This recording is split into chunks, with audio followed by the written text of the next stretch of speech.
that conflicts may be ignored, but they do not disappear. They deepen. Today, the stakes are higher than ever, with escalating rhetoric, military posturing, and provocative actions threatening not just Pakistan, but regional and global peace. Pakistan came to the Council with a message of peace, not provocation.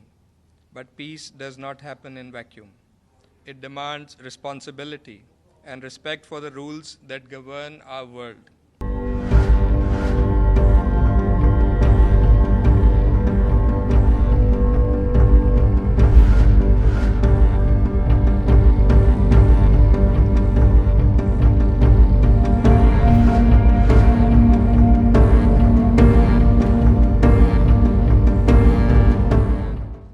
Good evening, ladies and gentlemen.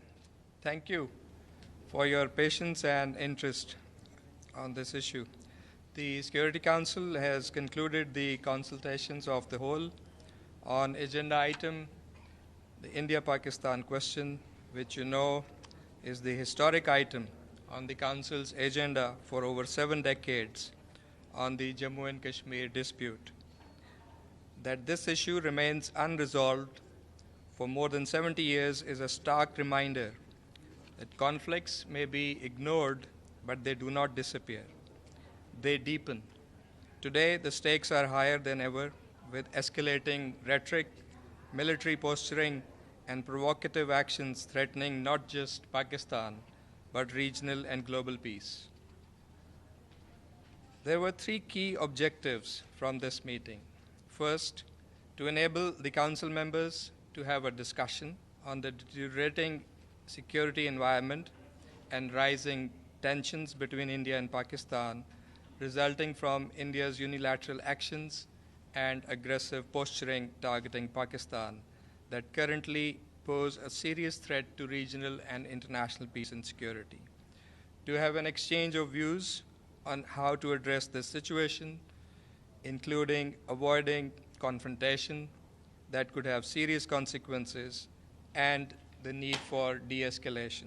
And third, to recall and bring to the fore the fact that all of this was happening in the larger context, the backdrop of the Jammu and Kashmir dispute, the core issue between India and Pakistan, whose final just and lasting settlement is still awaited in accordance with the relevant resolutions of the Security Council and the wishes of the Kashmiri people, who are waging just struggle against occupation to realize their inalienable right to self-determination.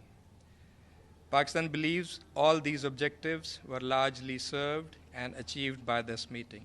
We thank Council members for their engagement and their calls for restraint, de-escalation, and dialogue. Several members recognize the imperative of peacefully resolving all issues, including the Jammu and Kashmir dispute, in accordance with the UN resolutions and wishes of the Kashmiri people. There was also a clear sense that regional stability cannot be sustained through unilateralism. It requires principled diplomacy, engagement, and adherence to international law. Pakistan came to the Council with a message of peace, not provocation. But peace does not happen in vacuum. It demands responsibility and respect for the rules that govern our world. Let me highlight some of the key points that we raised. First, we expressed grave concern over India's recent unilateral measures, particularly the illegal actions of 23rd April, military buildup, and inflammatory public statements. These actions, alongside credible intelligence of potential escalation, have dangerously raised tensions. While Pakistan does not seek confrontation, we are fully prepared to defend our sovereignty and territorial integrity in accordance with Article 51 of the UN Charter. When peace is threatened in a region home to 1/4 of humanity, it becomes a global issue. Second, we categorically rejected India's attempt to implicate Pakistan in the terrorist attack of 22nd April an attack which has been condemned by Pakistan and all members of the Council. But what India is claiming is nothing but recycled allegations, unsubstantiated, unverified, designed to serve its political interests and strategic objectives, which include its efforts to divert attention from its repression and human rights violations in Jammu and Kashmir and to undermine the legitimate Kashmiri struggle for self-determination. Third, we raised alarm over India's unilateral suspension of the Indus Waters Treaty, a legally binding accord brokered by the World Bank and upheld during wars. Water is life, not a weapon. These rivers sustain over 240 million Pakistanis. Any attempt to disrupt their flow constitutes aggression, and allowing such a precedent would endanger every lower riparian state. Fourth, the Council was reminded that the core of the regional instability is the unresolved Jammu and Kashmir dispute. The Kashmiri people continue to face gross human rights violations, extrajudicial killings, arbitrary arrests, enforced disappearances, torture, demolition of homes that we are seeing now, restrictions on expression and media, and a systematic denial of the right to self-determination. Lasting peace in South Asia requires that the Security Council implements its own resolutions, including the holding of a UN-supervised plebiscite to let Kashmiris determine their own future. Fifth, we called out India's weaponization of disinformation, efforts to malign Pakistan, and fabricate narratives.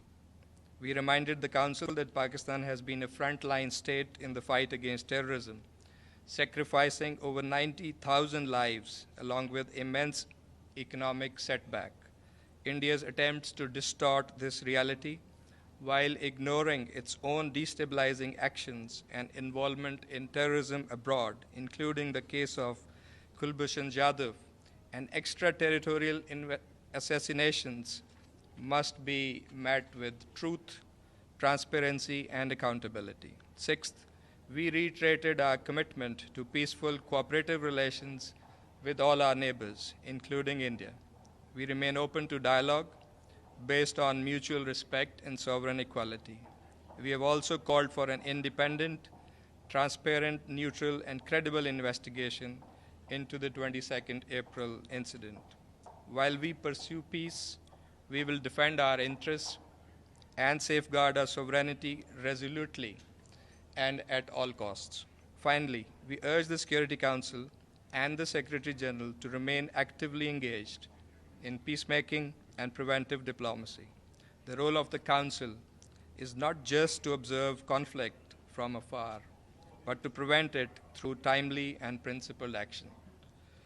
Ladies and gentlemen, peace must be built through dialogue, engagement, and respect for international law. India's current posture reflects none of these.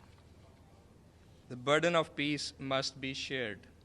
The people of Kashmir have waited far too long for justice, and the people of Pakistan will not stand by while their rights to water, to peace, to sovereignty are threatened. In view of the gravity of the situation, the calls for dialogue, de-escalation, and peaceful resolution of disputes, such as by the Secretary General, and what we also heard from the Council members today, are most pertinent, and in our view, the way forward for lasting peace and stability in the region. I thank you.